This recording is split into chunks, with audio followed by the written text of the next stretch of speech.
Assalamualaikum warahmatullahi wabarakatuh.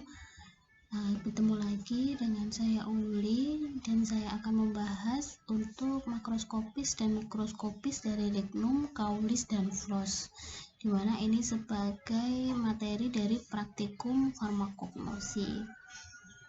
Yang akan kita bahas nanti ada 4 macam, yaitu 2 macam kayu, 1 macam batang, dan 1 macam bunga. Di sini saya akan membahas kayu, yaitu kayu cendana dan kayu secang.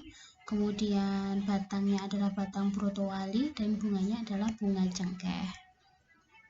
Yang pertama adalah kayu cendana. Kayu cendana itu nama simplisianya Santalli albilignum.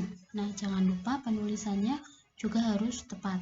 Nama tanaman asalnya Santalum album dari famili Santallaceae. Sebenarnya kayu cendana bentuknya itu seperti ini, tapi ketika dia dijadikan simplisia kering atau secara makroskopis ya dapat kita lihat seperti ini. Jadi kayu cendana ini kalau dijadikan simplisia kering ya itu jadinya seperti ini kayu cendana ya. Jadi warnanya agak kecoklatan, jadi bukan terus warnanya putih benar-benar putih merata, tidak, tapi warnanya agak sedikit kecoklatan. Untuk kayunya dia mempunyai bau yang harum tapi rasanya sedikit agak pahit. Kemudian secara mikroskopis kayu cendana mempunyai beberapa fragmen, dan fragmen-fragmen tersebut sebenarnya ada beberapa juga yang khas. Nah, beberapa yang khas yaitu ada hablur kalium oksalat berbentuk prisma, kemudian adanya juga seludang hablur dengan kalsium oksalat. Nah, seperti pada gambar 5 ini, kalau lebih jelas ya. Nah, ini juga ada secara di bawah mikroskop, tapi mungkin masih kurang terlihat jelas ya. Kemudian yang selanjutnya adalah kayu secang. Kayu secang nama simplisianya adalah Caesalpiniae sapanignum. Nama tanaman asalnya Caesalpinia sapan dari famili Caesalpiniae. Nah, kayu secang itu kalau dari kayunya sendiri bentuknya seperti ini, tapi ketika dia dijadikan suatu simplisia, nah ini cukup terkenal simplisia kayu secang ini, dan biasanya dipakai untuk wedang-wedang seperti itu ya, ada wedang secang seperti itu, dan biasanya ini digunakan sebagai pewarna alami ya pada wedang, pada makanan seperti itu. Untuk makroskopis kayu secang bisa dilihat dari warnanya merah ya, kemudian dia tidak berbau, rasanya selat. Nah, seperti ini. Ini kayu secang jika didekatkan, kalau ini ketika agak jauh, tapi warna sebenarnya yang terlihat adalah sedikit agak merah ya. Kemudian secara mikroskopis dia mempunyai serabut xilem, kemudian adanya serabut xilem dengan hablur kalium oksalat, kemudian ada pembuluh xilem dan pembuluh kayu bernokta.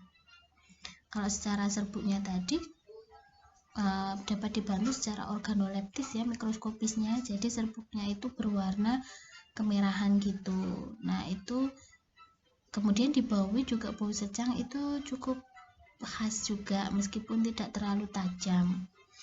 Kemudian yang ketiga masuk ke batang, yaitu kita membahas batang brotowali. Nah, ini sering muncul sebagai obat tradisional ya, tapi kalau brotowali itu bagian yang sering digunakan adalah batangnya, karena ada beberapa bagian dari brotowali itu yang justru toksik ya. Nah, batang brotowali nama simplisianya Tinospora crispae caulis. Nama tanaman asalnya Tinospora crispa dari famili Menispermaceae. Bentuknya seperti ini ketika masih dalam bentuk segar. Kemudian kalau dia secara simplisia kering, nah makroskopisnya bisa dilihat seperti ini, hampir mirip, tapi dia lebih coklat daripada ketika dia segar. Sangat khas sekali karena tumbuhan ini, karena batang ini berbintil-bintil ya, nggak ada bintil-bintilnya seperti ini. Jadi nggak terlalu besar juga, paling hanya sebesar jari kelingking ya, kemudian berbintil-bintil dan rasanya yang pahit. Nah, makanya ini juga sering dipakai untuk obat diabetes mellitus. Nah, kalau dalam bentuk serbuk juga bisa dibantu dengan rasa juga. Rasanya juga pahit ya, seperti sambiloto itu juga pahit ya. Ini juga cukup pahit juga, sama fungsinya untuk diabetes salah satunya.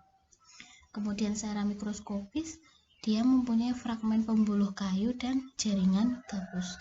Nah, untuk lebih jelasnya juga bisa dilihat pada ini gambar yang di kertas ya. Kalau ini kan gambar yang langsung di bawah mikroskop gitu ya.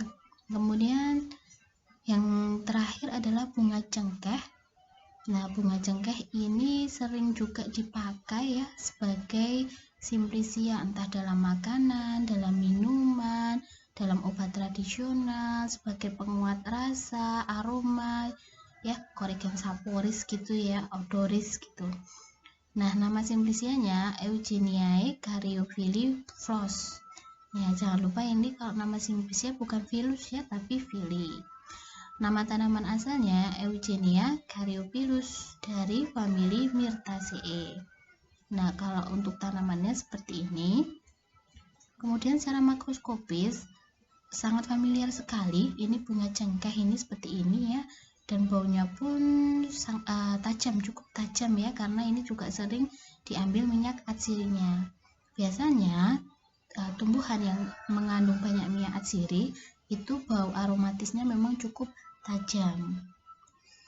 Nah, secara mikroskopis karena dia bunga, dia mempunyai fragmen dari tangkai sari dan kepala sari.